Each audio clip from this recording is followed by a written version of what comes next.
El arte de la investigación, de la indagación, es como hacer un traje a medida a la historia.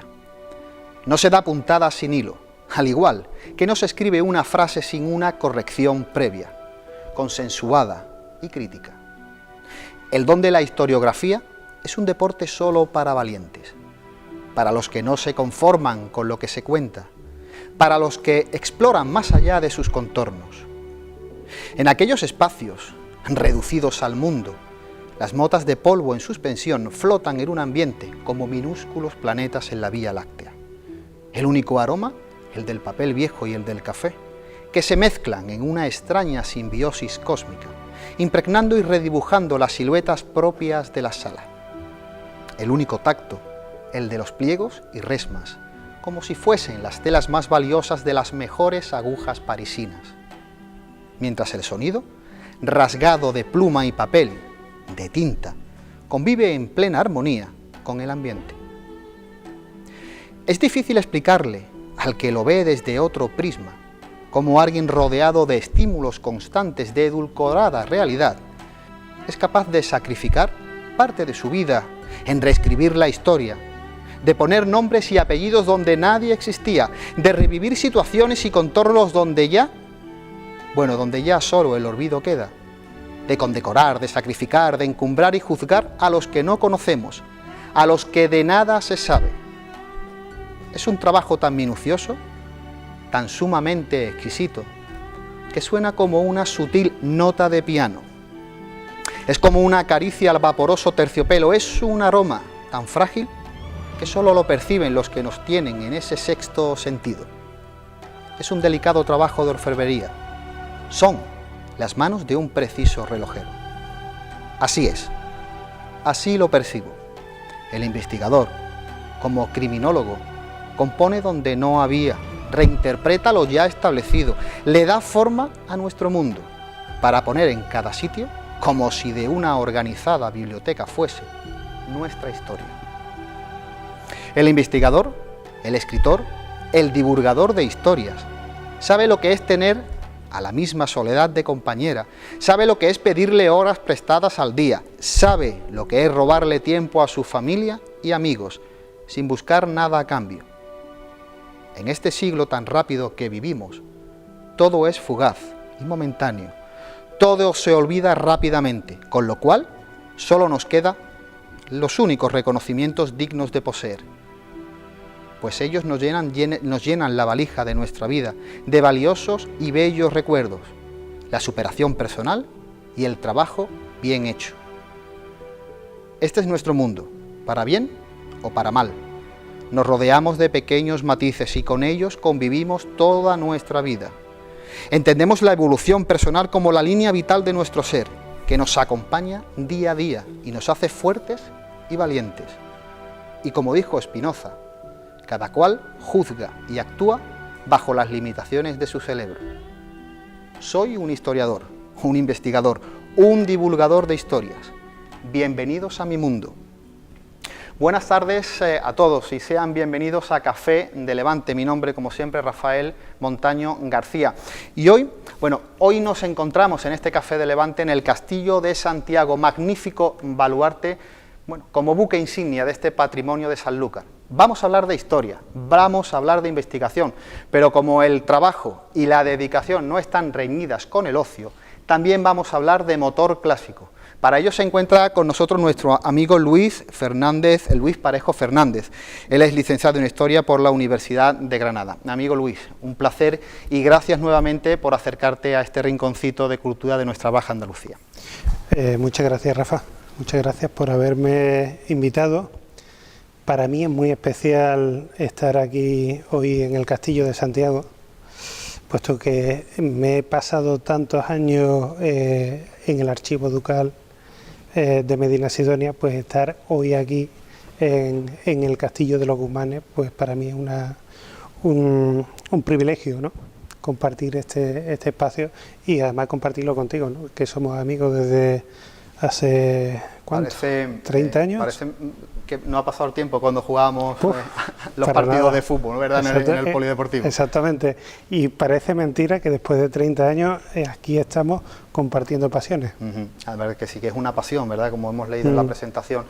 El que se acerca al mundo de la investigación, al mundo de la historiografía, no sé, de rescatar un poco la historia del pasado y ponerle forma y darle nombre a lo que no lo tenía o que estaba olvidado, es un trabajo muy minucioso y muchas veces nos quita tiempo, le quita tiempo de su familia y de sus amigos, ¿verdad? Sí, se le quita tiempo, como has dicho, como bien has dicho antes, se le quita tiempo, se le quita horas al día, se le quita horas a la noche, se sacrifica un poco a la familia, a los amigos, a la pareja, pero después merece la pena.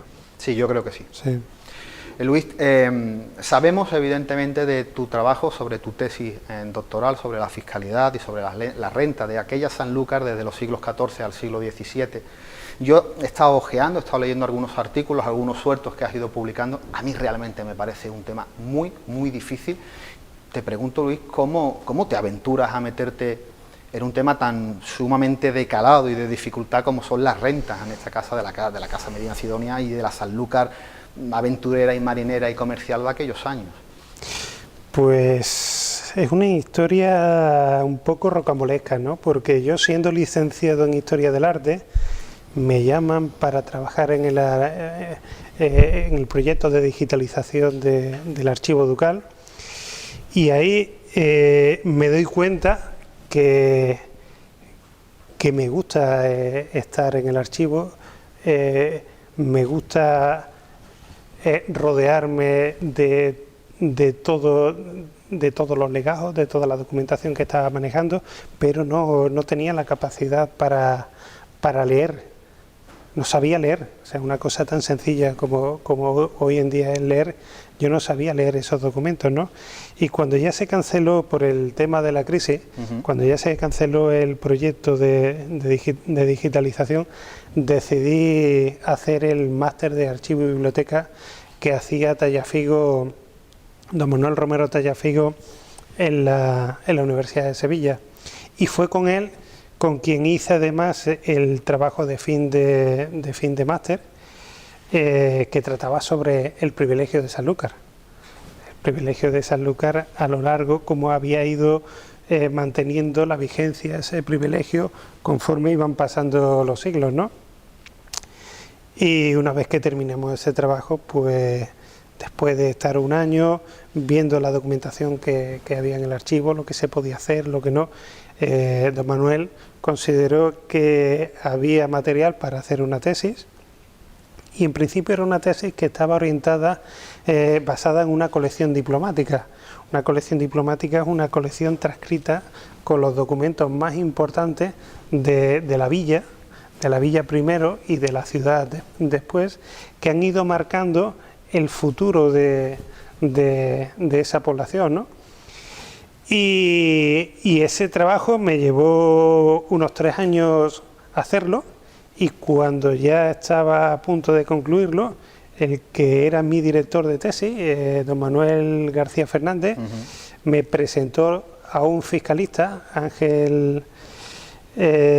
un fiscalista, a un catedrático de la Universidad de Málaga, don Ángel Galán, que fue el que, entre ellos dos, fueron los que me convencieron para que yo derivara hacia fiscalidad. Has dicho, Luis, una cosa muy interesante. Cuando entras en ese archivo donde estuviste trabajando durante un tiempo, en el archivo de Medina Sidonia, y no sabías leer los documentos y pasas después a poder aprender a transcribir esos documentos, qué interesante es y qué privilegio, digamos un privilegio reducido para el resto del mundo, ¿no? Porque entrar en un archivo y no saber leer nada de lo que hay y de buenas primeras aprender el arte de poder leer en esos documentos y volver a reescribir la historia, tiene que ser un paso abismal y lleno de vida, algo que el resto de los mortales no podemos hacer, o una gran mayoría del público no puede hacer. Es un privilegio, pero también un sacrificio. Es muy duro enfrentarse a un documento y no saber leerlo. Claro. Porque, para empezar, se aprende memorizando carácter por carácter, letra a letra, abreviatura por abreviatura. Aprender, la mente tiene que volver no, a... la mente evoluciona, porque tú tienes un documento delante y tú te guías a través de un concepto estético. El documento es bonito, no es bonito. Generalmente ese documento tiene una pátina por el que se ve que ha pasado el tiempo, el óxido de la tinta, pero no sabes lo que pone. Claro. Entonces, cuando tú empiezas, además como yo, que yo no di ninguna asignatura de paleografía en la carrera, cuando se empieza desde cero es muy duro, pero la mente poco a poco se va adaptando y va viendo el contenido. ¿Se puede ser autodidacta a la hora de estudiar paleografía? Sí y no, se puede ser, pero cuesta mucho más trabajo. Claro. Yo tuve muy buenos profesores en la Universidad de Sevilla, me metieron mucha candela, me presionaron mucho para que aprendiera, no hay otra manera. Claro. Pero luego, claro, hay que ser autodidacta, pues si tú a eso no le das continuidad, eso se olvida. Eso se olvida. Entonces, luego tú tienes que pasar tiempo en la sala de investigación, en tu casa, tratando de leer, con los manuales, claro. Pero hay que tener una base. Oye Luis, antes de que entráramos con la paleografía nos estabas explicando cómo te habías metido en el trabajo sobre la fiscalidad y las rentas, en este caso de aquella Sanlúcar. Sé que es una pregunta muy global, porque claro, preguntarte qué puedes destacar de una tesis que puede tener un gran número de datos y un gran número de páginas es un poco aventurarnos a un precipicio, pero unas pinceladas o qué destacarías en este caso de tu trabajo como tesis. Cuando yo derivé a la fiscalidad, y acabé cambiando de director de tesis porque mi trabajo es más de moderna que de historia medieval. Quien me dirige es don Luis Salas Almela y él ha escrito sobre la casa de Medina Sidonia fundamentalmente a partir del de la segunda mitad del siglo XVI hasta y la primera mitad del XVII, ¿no? ¿Qué destacamos de mi trabajo? Pues varios aspectos. A mí me interesa mucho delimitar cuál era el espacio portuario de la villa. Ahora que estamos en plena celebración del quinto centenario de la primera circunnavegación, se habla mucho de Sanlúcar, se habla mucho del puerto de Sanlúcar, pero no se sabe cómo funcionaba el puerto de Sanlúcar, no se sabe cómo era la administración del duque. Y hay mucha confusión en torno a lo que era el espacio portuario de Sanlúcar. ¿Dónde estaba localizado en este caso el puerto de Sanlúcar? Donde estaba localizado el puerto de Barrameda, donde estaba localizado el puerto de Bonanza, o el puerto de Zanfanejos, o el puerto de Alventus. La historiografía y últimamente pues se ha escrito que todo eso formaba parte de un mismo puerto, ¿no? Pero claro, estamos hablando de una franja que tiene más de 4 kilómetros de costa fluvial, ¿no? Claro. Entonces, y también teniendo en cuenta el tráfico marítimo de la época, pues ahí en la documentación se ve como hablar de distintos puertos, de distintos fondeaderos, distintos embarcaderos. Claro. Pero claro, todo eso no era un solo puerto, sino eran varios que formaban parte de una jurisdicción portuaria y en eso estoy enfrascado. Sería muy interesante porque, como bien has dicho, estamos en la sociedad civil y en este caso las fundaciones, asociaciones, etcétera, a nivel cultural, metidos en ese quinto centenario, tu trabajo, que no sabemos cuándo se terminará y cuándo se publicará, pero sería muy bueno, ¿verdad?, porque va a aportar muchísimos datos sobre la Sanlúcar de aquella época que quizás ahora todavía están entre dos mares y que desconocemos totalmente, o sea que sería un trabajo bastante puntero o como pilar fundamental para volver o seguir entendiendo cómo era la Sanlúcar de aquella época, ¿no crees? Sí, el trabajo espero terminarlo en los próximos meses. Yo de aquí al verano espero haberlo terminado y usar el verano para corregirlo, ¿no? Sobre la Sanlúcar de la época, sobre la Sanlúcar del 16 hay mucho por escribir. Hablaba antes sobre el espacio portuario. También me interesa mucho la cartografía histórica, que es la que me ayuda a identificar todos los topónimos.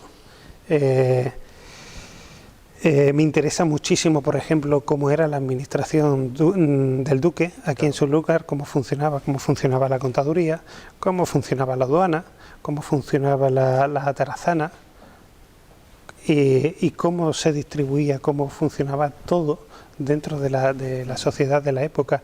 Es que es fundamental. Y luego otra cosa que me interesa mucho son las rutas comerciales. Siempre se habla, y yo el primero, cuando he intervenido en alguna conferencia aquí o fuera de Sanlúcar, se suele hablar del tráfico marítimo que había entre el norte de Europa y los países de la ribera del Mediterráneo, pero también estoy metido en identificar, a través de los trabajos de otros compañeros, los míos propios, cuáles son esas rutas que hacían los barcos que venían del Mediterráneo, cuál era la ruta que hacían los barcos que venían de la ruta de Poniente, dónde paraban, qué mercancía traían a Sanlúcar, cuáles se llevaban. No sabemos el volumen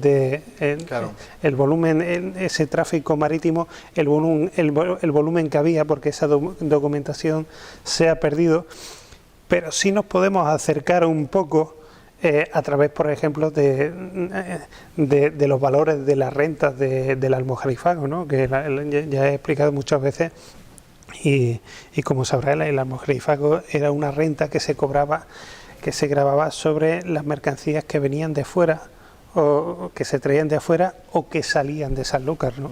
Entonces, a través de esa renta, a través de los privilegios y a través de esa documentación, un puzzle, son piezas de un puzzle que poco a poco... Claro, y a través de ese puzzle que poco a poco se va conformando, uno va viendo las evidencias, ¿no? Oye, Luis, ¿qué ha significado para ti tener ese privilegio también de saber, haber estado trabajando en este caso en el archivo de Medina Sidonia y moverte con soltura, saber trabajar y haber vivido, ¿no? En este caso en ese ambiente, ¿no? de uno de los mejores archivos, digamos, ya no solo de España, sino también quizás a nivel europeo? A mí me ha cambiado, a mí me cambió la vida, doña Isabel Álvarez de Toledo, la duquesa. Me la cambió de forma indirecta, porque yo la conocí muy de pasada en los últimos años, pero claro, su obra, su legado, nos lo ha dejado a los sanluqueños, ¿no? Yo entré a trabajar en el proyecto de digitalización, pero claro, yo venía del mundo del diseño, del mundo de la publicidad, y yo pretendía seguir en ese mundo, ¿no? Pero claro, para un historiador del arte, entrar en ese archivo, cuando se comienza a encontrar con los primeros documentos, con esos sellos de placa, con esos maravillosos relieves, con esas escenas de carácter religioso, o esos escudos heráldicos, esas pinturas miniadas que tienen muchos de los libros que se conservan allí, es imposible no estremecerse, no reaccionar ante eso, ante tanta belleza. Dicen que el olfato o los olores es un vehículo transmisor de imágenes, de recuerdos, de sensaciones, de momentos vividos. ¿Qué olores han marcado, qué olores tiene impregnado ese archivo? Olores, son muchos momentos, porque además no es solamente la documentación y lo que te evoca. Yo antes le comentaba a Carmen un artículo que escribí sobre un alemán que se estableció aquí en Sanlúcar, y cuando tú lees la documentación y lees que ese alemán se está moviendo por la plaza de la Ribera, la actual plaza del Cabildo, que ese alemán se mueve por la plaza de arriba, o hace muy poco me he encontrado las escrituras de arrendamiento de un escribano al que conozco, entre comillas, porque ha asignado mucha documentación, un escribano de finales del siglo XVI que se llamaba Cristóbal Yepes, y veo cómo tenía su escribanía aquí en la plaza de arriba. Evidentemente, cuando tú te vas moviendo por estos lugares, constantemente empatizas con esas personas, te preguntas quiénes fueron, cómo fueron sus vidas, cuáles fueron sus inquietudes, qué le preocuparon. Además, no solamente eso, sabía además dónde tenía la casa este escribano, más allá de la puerta de Sevilla. En fin, son muchos, pero también son experiencias personales, ¿no? Porque yo, pensando ahora en el archivo y los ratos que he pasado, me acuerdo de Lilian, los ratos que he pasado trabajando codo con codo con ella. Me acuerdo mucho de mi compañera Rocío, que en paz descanse, que se nos fue, pero yo con ella pasaba muchísimas horas trabajando en el depósito del archivo, hablábamos de todo. Me acuerdo de Domingo, que fue la persona que inició el proyecto de investigación, la primera vez que entramos en el archivo. Entonces son muy buenos recuerdos. A mí me cambió mucho. Y sobre todo, también digamos que en ese espacio, contexto-tiempo, ¿no?, donde has hablado de ese alemán, ese escribiente de la época, donde tú recuerdas y vives las mismas experiencias que pudo vivir él, pero si nos lo trasladamos a este pleno siglo XXI, estamos en esta misma situación. Estamos en el Castillo de Santiago, como dijimos anteriormente, como yo creo que como una de las partes o buque insignia de este patrimonio Sanlúcar de Barrameda. ¿Qué significa para ti estar, por ejemplo, hablando de historia en este magnífico enclave, en este castillo en buena salud, ¿no? Pues es un privilegio muy grande, ¿no? Porque no es lo mismo hacer una tesis, investigar sobre algo con lo que tú no tienes ninguna vinculación, a investigar sobre determinados lugares que además tú conoces.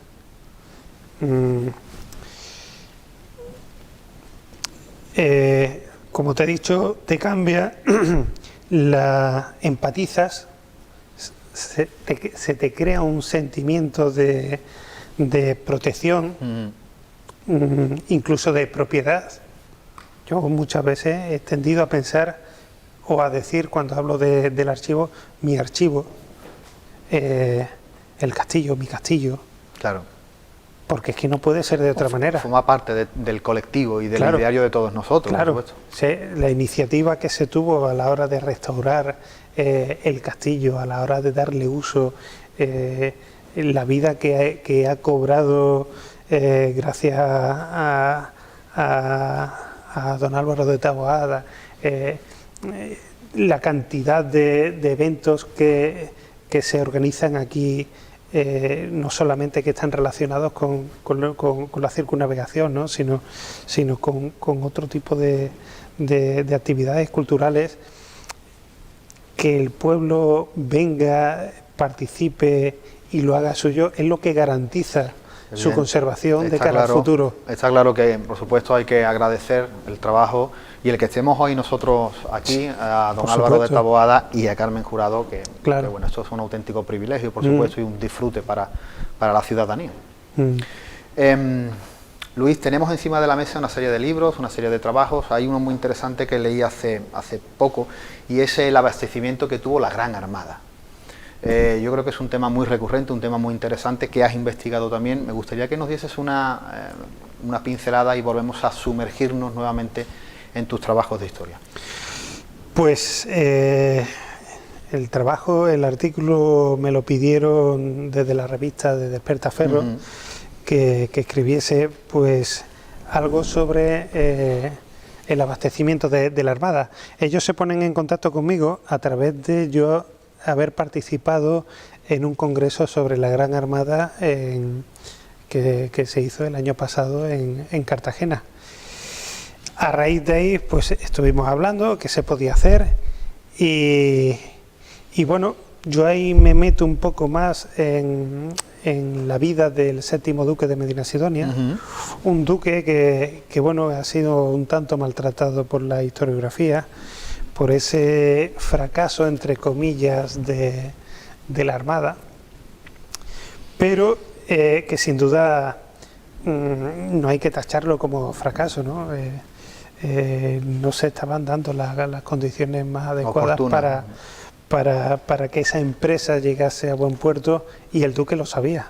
De hecho, se negó y puso todas las excusas habidas y por haber, pero el duque sabía perfectamente que era una empresa que estaba precipitada, que estaba al muy fracaso. precipitada. De hecho, cuando él se hizo cargo de toda la organización, fue la corona, se la encargó a él, puesto que él tenía los contactos tanto con comerciantes del norte de Europa como contactos con los comerciantes italianos, comerciantes de Berbería, y pienso que era de las pocas personas, si no de las pocas personas, la única persona que estaba capacitada para poner en marcha la empresa, para organizar todo ese desastre que lo que se había convertido la organización de la Gran Armada allí en Lisboa.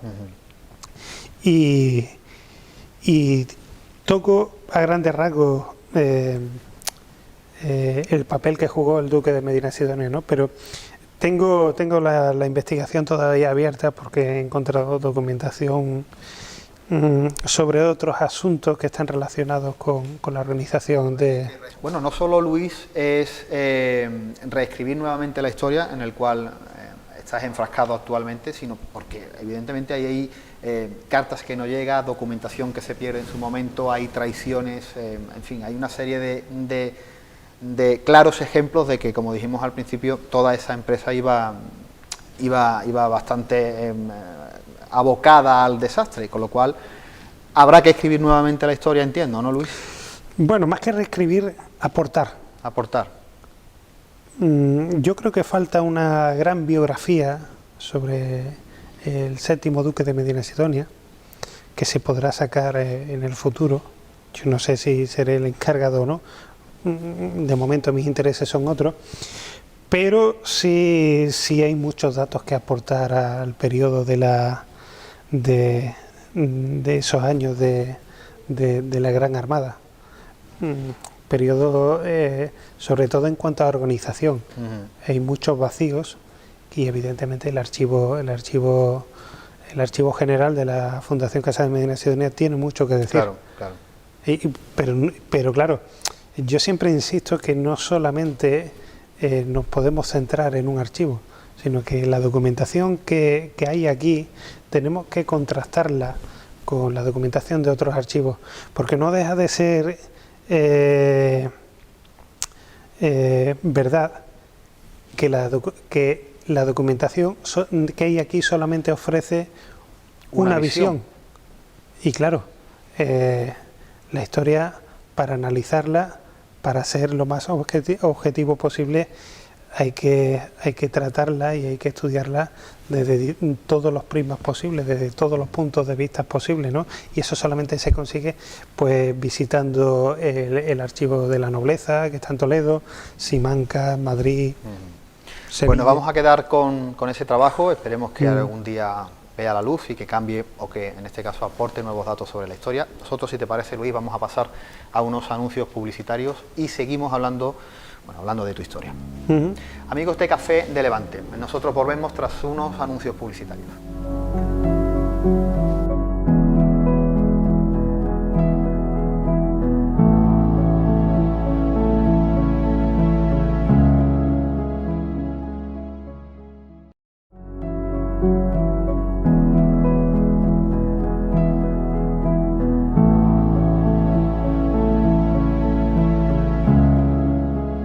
Amigos de Café de Levante, amigos de Costa Noroeste Televisión, seguimos hablando de historia y de investigación con Luis Parejo Fernández. Luis, ¿qué ha significado para la ciudad de Sanlúcar la Casa de Medina Sidonia? La Casa de Medina Sidonia creo que lo es todo para Sanlúcar, porque desde que a don Alfonso Pérez y ojo, don Alfonso y no Alonso, en la documentación se refieren a Guzmán el Bueno como don Alfonso Pérez de Guzmán, desde que se le concediese el privilegio de Sanlúcar de Barrameda en 1297 hasta hace pocos años, con doña Isabel, legándonos todo este patrimonio que nos ha legado a la ciudad, teniendo además la visión de futuro de decir, oye, esto es lo que nos ha quedado de la casa de Medina Sidonia, esto hay que conservarlo, esto hay que preservarlo para el futuro. Pues evidentemente fueron los Pérez de Guzmán los que han ido marcando el futuro de la ciudad, ¿no? Pues atrayendo el comercio a la ciudad, un comercio que estuvo compitiendo con la propia Sevilla y con Cádiz. Era un triángulo portuario de primer nivel.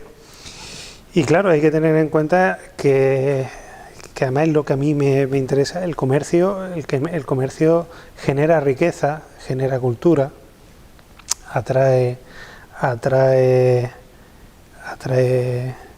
las personas, permite que se desarrolle la villa, la ciudad. Una estructura social, económica. Claro.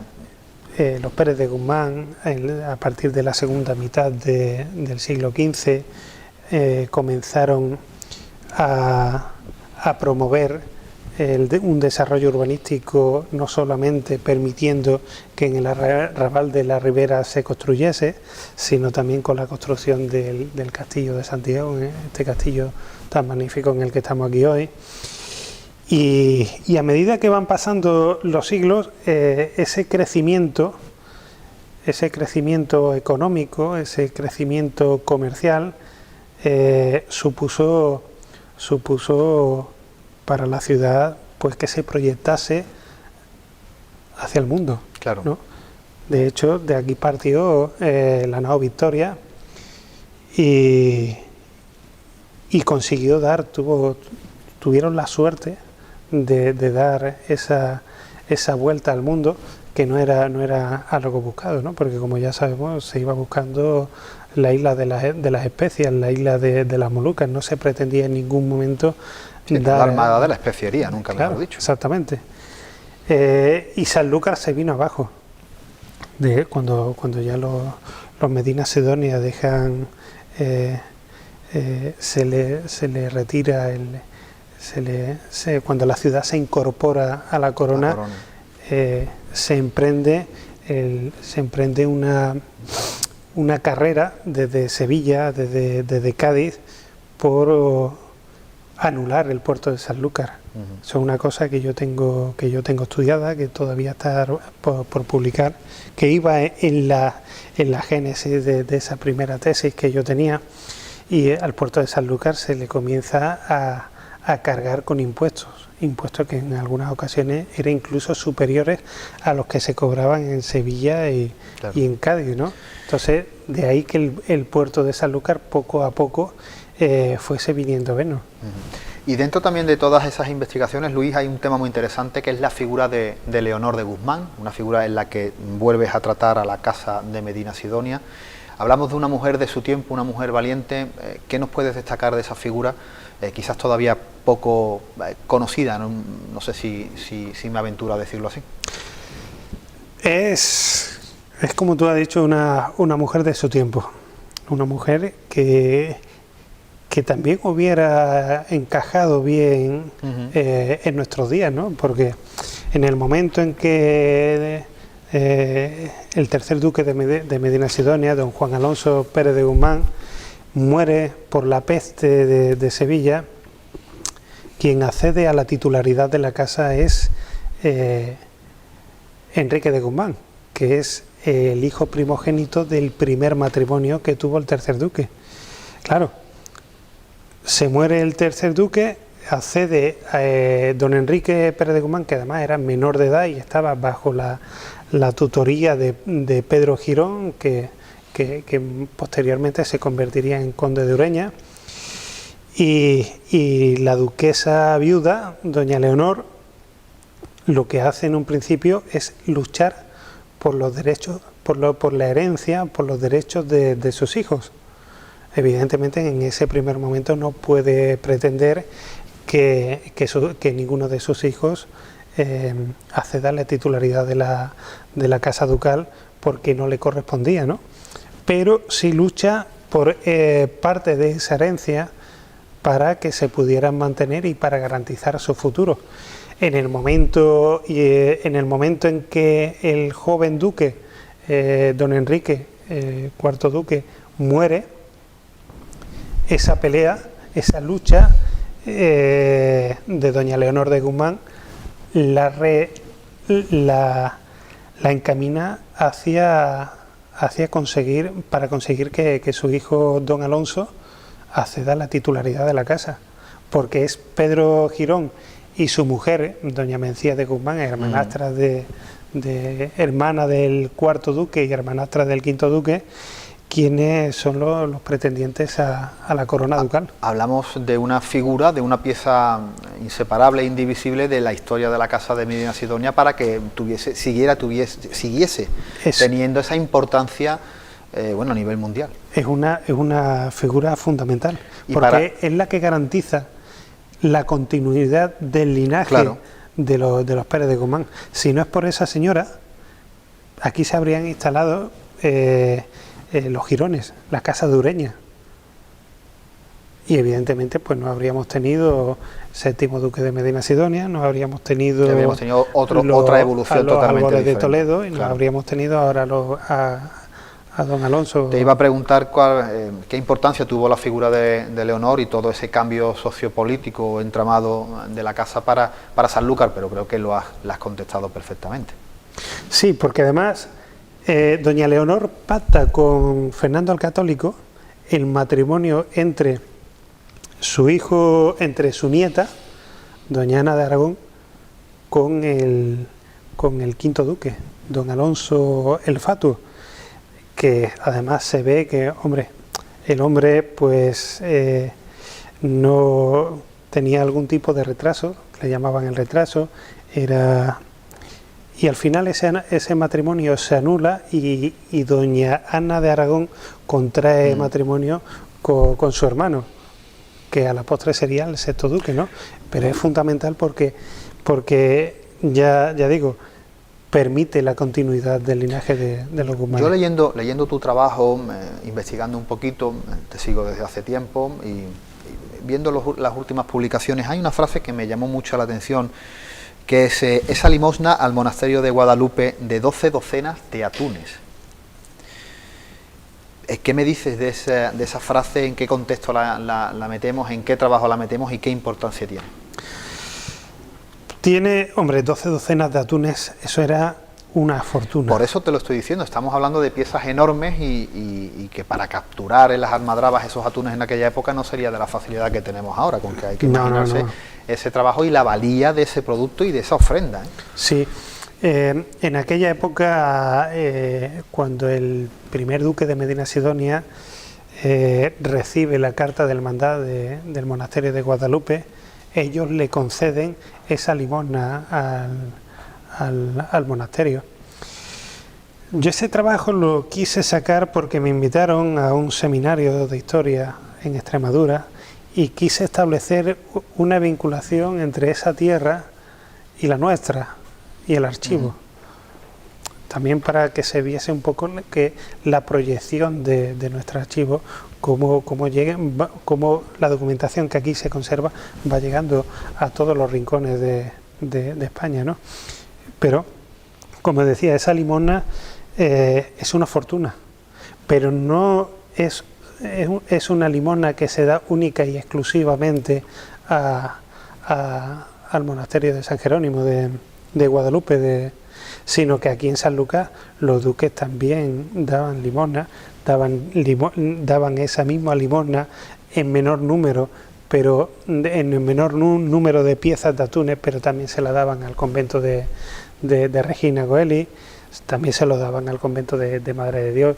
Los duques ejercieron una labor de patronazgo y de mecenas, no solamente aquí en Sanlúcar, sino en Sevilla, en Medina Sidonia, en Vejer, en Extremadura, y una labor muy importante. Y llegados a este punto, después de todo ese trabajo sobre fiscalidad que has hecho y lo demás, que evidentemente son todos raíces de una misma planta, podríamos decirlo, una pregunta muy directa, Luis, ¿en qué se gasta el Ducado de Medina Sidonia sus rentas? Pues se gasta, por ejemplo, en el mantenimiento de la casa, en el mantenimiento de la corte ducal, todo el personal que trabajaba, todos los ministros del duque que trabajaban para el duque, pues se va una cantidad importante en sueldos. E incluso cuando el séptimo duque se embarca en esa gran empresa que es la Gran Armada de 1588, la duquesa, su mujer, doña Ana de Silva, recibe una serie de instrucciones para el buen gobierno de la villa, ¿no? Y ese buen gobierno, en esas instrucciones, el duque señala cuánto dinero está recaudando la casa y cuánto está gastando y cuánto dinero y cuáles son las pautas que tiene que seguir la duquesa para ese buen gobierno de la ciudad. Pautas como, por ejemplo, no acoger a nadie ni en las casas de Sanlúcar ni en las de Sevilla, no acoger a más personal para la casa, pero sin descuidar, por ejemplo, los donativos que se daban a los pobres de solemnidad. Más hablando de una ciudad convento prácticamente. Claro, sin descuidar esos dineros, esas aportaciones que se daban a todas estas instituciones religiosas. Claro. Entonces, claro. Luis, hablando de la historiografía en general, ¿no? Hemos hablado de ese archivo, de ese trabajo, de esa paleografía que te lleva a adentrarte en temas interesantes. Hay dos historiadores muy interesantes, archiconocidos, archinombrados, como es Velázquez Gastelu, Guillamas y Galiano. Lo que escribe Gastelu y que posteriormente prácticamente copia Guillamas y Galiano, si uno se equivocaba, el otro sigue con el error, y mucha parte de esa historiografía que hay rondando de décadas pasadas cometen los mismos errores que cometieron esas matrices. ¿Tú no crees que eso es así y que ya es hora, que es lo que tú estás haciendo, de quizás invertir ese fallo en cadena? Sí. Constantemente se están repitiendo las mismas cosas y los mismos errores. La obra de Gastelu es inmensa y acertada en muchas cuestiones y desacertada en otras. Y evidentemente esos desaciertos, cuando Guillamas copia a Gastelu, pues evidentemente esos fallos se van reproduciendo y se van extendiendo hasta nuestros días, porque Barbadillo también comete algunos. Claro.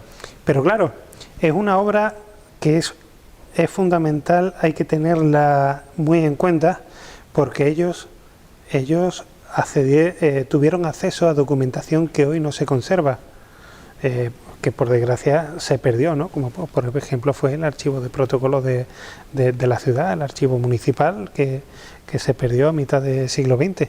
Entonces, claro, ahí ellos vieron una documentación que ya se ha perdido y que evidentemente pues hay que tener en cuenta. Claro. Pero claro, hay que matizar, hay que entrar, porque antes yo hablaba del espacio portuario de Sanlúcar.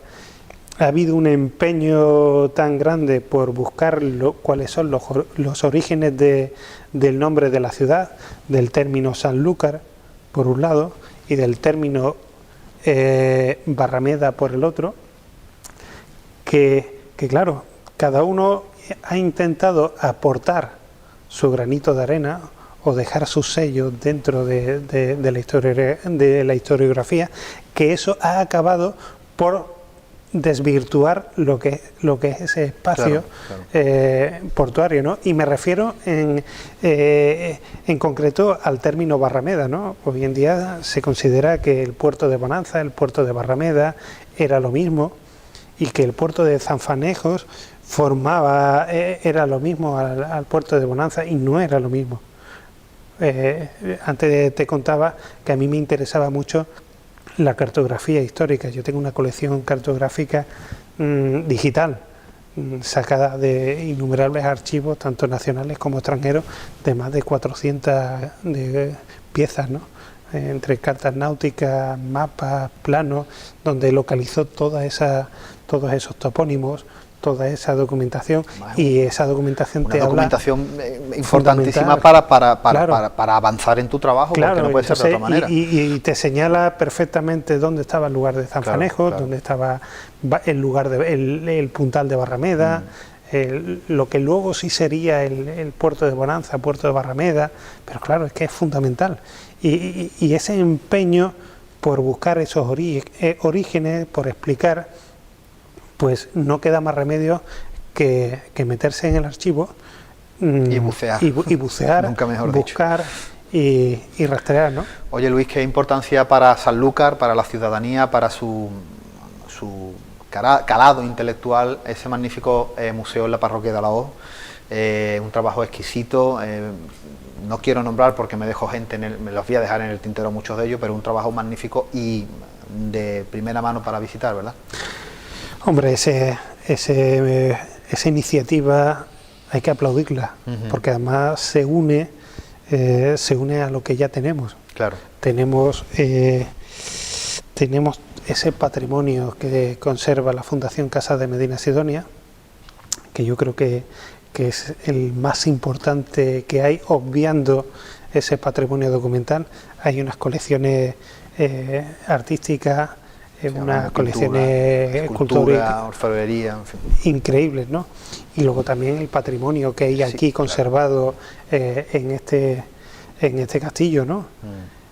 Entonces, esta iniciativa, digamos que completa ese triángulo que es, por un lado, esas colecciones que conserva la Fundación, colecciones de carácter religioso, colecciones de carácter nobiliario, y esa colección que se está mostrando ahora en la iglesia, pues es una fuente de riqueza más para la ciudad. Sobre todo porque se hace, digamos que, hablando de cartografía, podríamos hacer una cartografía del paisaje museístico de Sanlúcar, ¿no? Hablamos del vino, de algunos museos del vino, de nuestra manzanilla, de nuestros oficios antiguos, pero también, por ejemplo, en el Castillo de Santiago, hemos estado hablando antes con Carmen Jurado, antes de comenzar la grabación, de algunas piezas que tenemos puestas en valor aquí, en esta misma sala, la sala del castillo, que sería para estudiar y seguir indagando en su historia.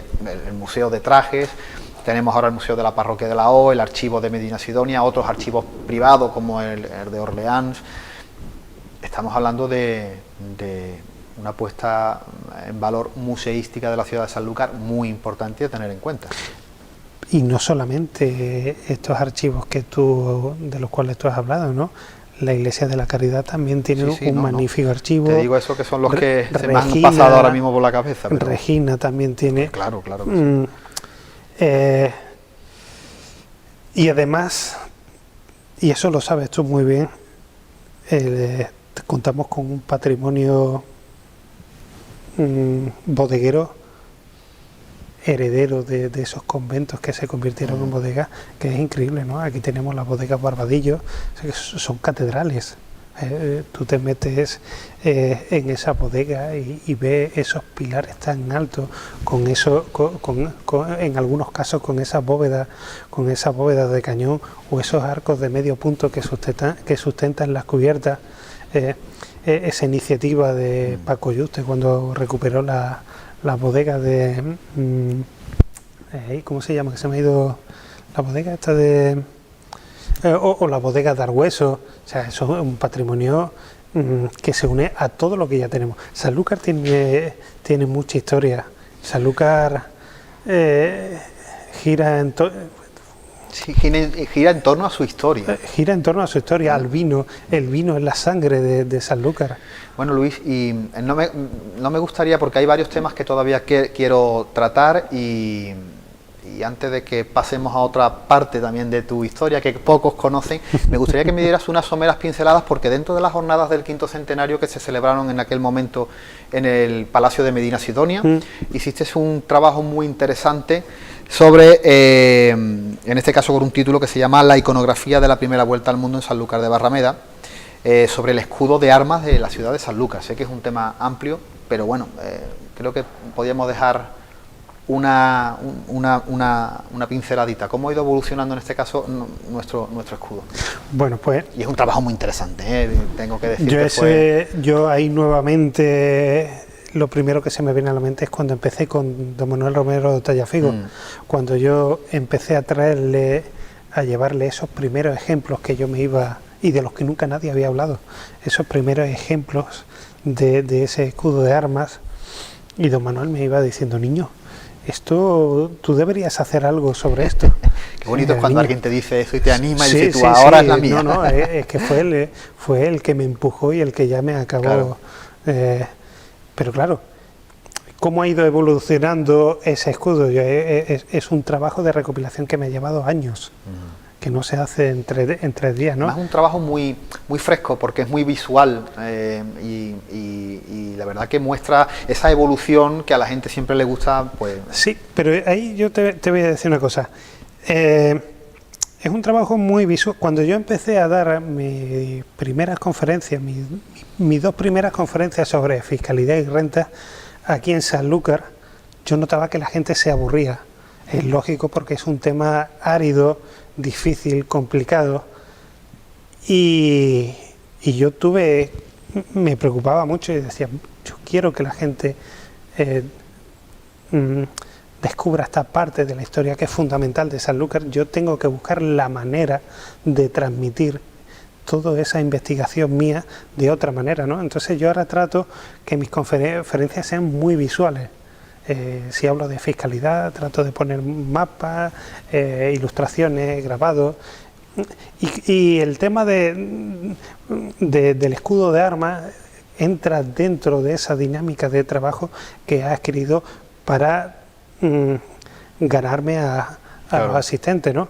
Un trabajo que, como te he dicho, es fruto de muchos años de recopilación, también aprovechándome, entre comillas, aprovechándome del trabajo de otros compañeros, como por ejemplo el tuyo, de cuando me pasaste las etiquetas de vino, donde aparecen el escudo de Sanlúcar, esas aportaciones que hace Chema a través de sus estudios y que las publica tanto en Facebook como en su blog, las aportaciones que se hace para... O sea, por un lado voy recopilando, que yo creo que es muy importante, el trabajo de todos esos compañeros que tengo o que tenemos, y por el otro el mío propio.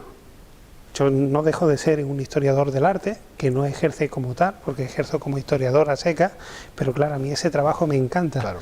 Porque a través del estudio de ese escudo de armas yo voy viendo cómo va evolucionando la iconografía de la ciudad, cómo hay... cómo se evoca a través de la iconografía al periodo de la circunnavegación, a los viajes de Colón, cómo cuando se incorpora la ciudad a la corona y deja de estar vinculada oficialmente a la casa ducal, cómo ese escudo adopta la corona ducal ese como escudo propia. Va hablando de la historia de Exactamente, Sanlúcar. Nos va hablando de la propia historia de la ciudad, ¿no?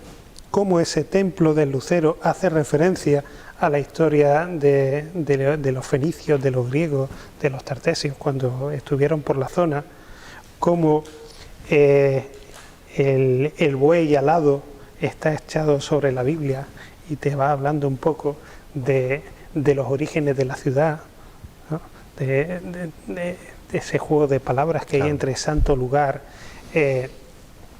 Sanlúcar, incluso la punta del Espíritu Santo. Es que hay tanta claro, donde estuvo el castillo del Espíritu Santo, pero antes del Espíritu, de que estuviese el castillo del Espíritu Santo, allí había una ermita, una ermita que probablemente se perdió, ¿no? Y a mí me gusta pensar que en vez de que estuviese esa torre, ese templo en la Algaida, pienso, y esto no sé si alguien lo ha dicho o no, pero sí pienso que esa torre pudo estar situada en en la punta del Espíritu Santo, porque además arriba está la estrella de Venus, y sería desde la ciudad un punto que se vería perfectamente el acantilado y el perfil, claro, de la torre con la estrella arriba. O sea, te va hablando de la geografía, te va hablando de la historia, te va hablando de todo, el escudo de armas. Pues Luis, vamos a cerrar el libro de historia y vamos a coger la caja de herramientas, nunca mejor dicho. hay una parte porque, claro, los que te conocemos como un historiador, alguien como digo, de archivo, de trabajo continuo y consuetudinario, de publicaciones, de historias que requieren muchos años y mucho estudio, pero también hay una parte muy bonita de tu figura, que es la del motor clásico, la del coleccionismo del vehículo clásico, el amor por el motor antiguo. Tienes una joyita abajo en la puerta del castillo que me gustaría que nos mostrase. ¿Nos acercamos? Sí. Venga. I'd rather be lonely than happy with somebody else.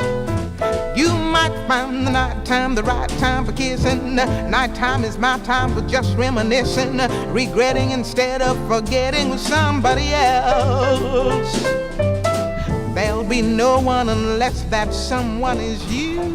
Luis, no solamente investigación e historiografía han ocupado tu tiempo, sino también hay un hobby, un amor por el motor clásico que queda resumido en esta joyita con cuatro ruedas. Luis, cuéntanos un poquito qué ha significado para ti y cómo te ha cambiado la vida tener este magnífico escarabajo color amarillo que todo el mundo conoce y que evidentemente lo sitúa a tu persona. Pues para mí este coche ha significado invertir en felicidad, en alegría. Es uno de los grandes sueños que tenía desde pequeño y surgió la oportunidad de comprarlo hace un año. Se lo compré a un chaval de Jaén y la verdad es que me ha cambiado la vida. Me ha cambiado la vida porque lo uso bastante para viajar con mi novia. Y tú no sabes lo que significa ir por la carretera, que a uno le piten, lo saluden, cuando vas por el pueblo, la gente te sonríe, te pregunta, se hacen fotos y la verdad es que es una alegría. Estoy haciendo un álbum de fotos con la familia, tanto de mi novia como la mía, con mis amigos, metiendo a todo el mundo dentro del coche, y es un coche para disfrutarlo,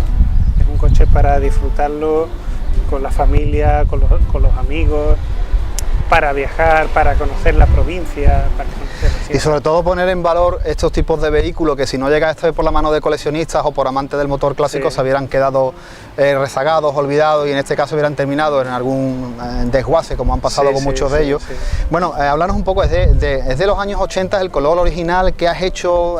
No sé, ¿qué transformación, cómo se encontraba? El coche hace un año que lo tengo y es del año 80. Lo compré por internet, lo vi por internet. Yo llevaba muchos años mirando precios de coches. A mí siempre me gustó. Mi padre era un amante de los coches, mi abuelo siempre me regalaba cuando era pequeño un cochecito antiguo. Y a mí los escarabajos me han gustado de siempre. Cuando era pequeño, en Arroyo de la Miel, mi tía Francis me regaló un cómic sobre los Transformers, y a mí que me encantaban los coches antiguos y los muñecos, era con lo que estaba jugando todo el día, ver unos personajes que eran coches y a la vez eran muñecos me fascinó, ¿no? Y en uno de los cómics pues apareció un escarabajo amarillo. Y yo me quedé enamorado para siempre a mí también me gusta mucho el vehículo clásico, lo hemos hablado alguna que otra ocasión. Yo no tengo ninguno, no tengo la suerte, pero a mí hay vehículos, por ejemplo, me gusta mucho como el Opel Capitán, esos grandes coches, ¿no?, que parecen coches americanos de los años 50, años 60, o el clásico, el Seat 1500. ¿Tienes pensado seguir ampliando esta afición o de momento se queda en el escarabajo amarillo? No, de momento se queda en el escarabajo amarillo. Evidentemente hay otros coches como Renault, Alpine, que me gusta mucho, pero yo me considero que los coches cada uno lo disfruta a su manera, ¿no? Pero yo quiero disfrutarlo conduciéndolo. Yo tengo un Picasso que en más de una ocasión se me ha pasado por la mente deshacerme de él y hacer este coche mío para todo, pero para los grandes viajes que hago, cuando voy a Granada, a Córdoba, a Toledo, evidentemente no es para llevar el coche, pero es un coche para disfrutarlo. Claro. Y entonces pues hay que tratarlo, tengo la suerte de contar con un amigo de confianza, de la confianza de la familia de Cristina, que es el que poco a poco lo está poniendo a punto. Poco a poco pues me está poniendo a punto el motor, me ha estado saneando todo el cableado del salpicadero, pero de chapa y pintura está tal cual, yo no le he hecho nada. Los cromados son los originales. Hombre, el día de mañana lo pintaré porque habrá que sanearle los óxidos que tenga, los puntitos, pero será un trabajo de restauración. De todas maneras, Luis, no deja de ser un coche que levanta simpatía y alegra al resto del mundo, ¿verdad? Sí, es un coche que te permite relacionarte con la gente te busca, te sonríe, a los niños les encanta, ¿no? Vas por la calle y ves cómo te señalan, es una alegría, el coche es una alegría. Luis, ha sido un verdadero placer. Muchas gracias por haberme invitado. Esperemos que tengamos más cafés de Levante para hablar de historia. Lo tendremos. Y nada, en este caso seguiremos adelante, nunca mejor dicho. Sí, seguiremos adelante y además si quieres te doy una vuelta. Pues amigos de Café de Levante, nosotros nos volvemos a ver para la semana que viene con nuevos invitados y nuevos temas sobre nuestra mesa. Ahora, bueno, le dejamos con el rincón literario de manos de don Eduardo Domínguez el Lobato. Que tengan muy buena tarde y que sean muy, muy felices. Nosotros nos vamos a dar una vuelta.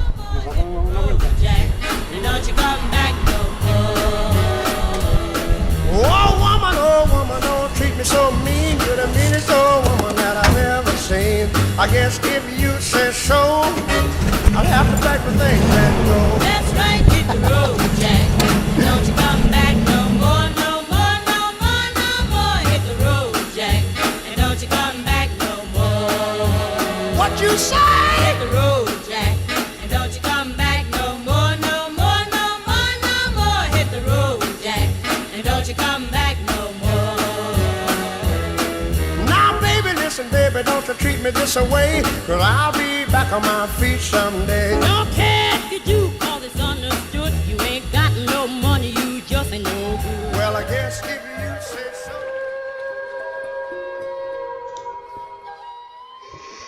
Y hoy os traigo algo de este Tribunal Supremo, donde hay sin duda que trabajar con la frente alta y la mirada elevada hacia los símbolos de la elocuencia, la justicia, la equidad, la rectitud y la igualdad. O eso debería de ser, porque este órgano judicial se encuentra en lo más alto del poder judicial español y su jurisdicción se extiende a todo el territorio nacional. Y es el órgano superior de todos los órdenes. Ustedes saben, el civil, el penal, el contencioso, el laboral, el militar. Porque también les quería hablar de esa justicia o de esa injusticia que padeció don Miguel de Cervantes en ese procedimiento penal en el proceso de Valladolid en 1605.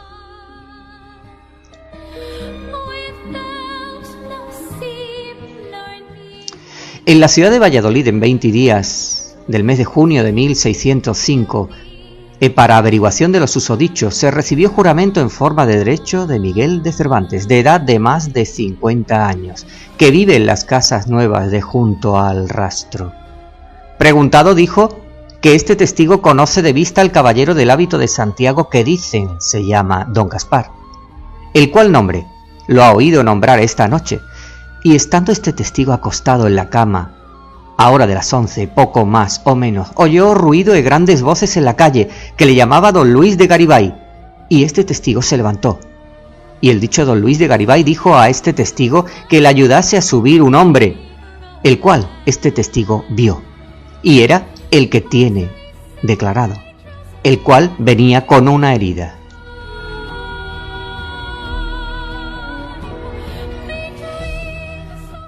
Venía con una herida encima de la ingle y le preguntaron dijese quién le había herido, el cual no quiso responder ninguna cosa. Y esto es la verdad. Para el juramento fecho y lo firmo Miguel de Cervantes. Ante mí, Fernando de Velasco. Un ejemplo de la injusticia que padeció don Miguel de Cervantes, amparado por tribunales y desamparado también él por muchos. Un pequeño detalle de nuestra historia. Les habló Domínguez Lobato Eduardo.